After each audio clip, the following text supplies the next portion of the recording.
Okay, so today we'll be showing you step one of how to assemble your recumbent bike.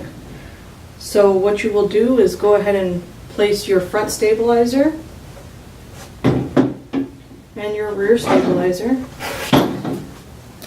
Okay, so what you will do to assemble the front stabilizer is go ahead and put the bolt through the front stabilizer. Make sure that the square lines up on the back of the stabilizer. Go ahead and put the washers on.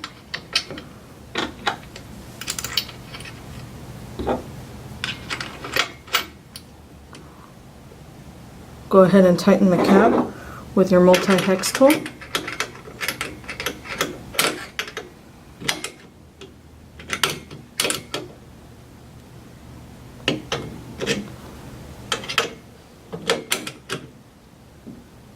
And you're going to do this process for all the bolts on all ends of the stabilizers.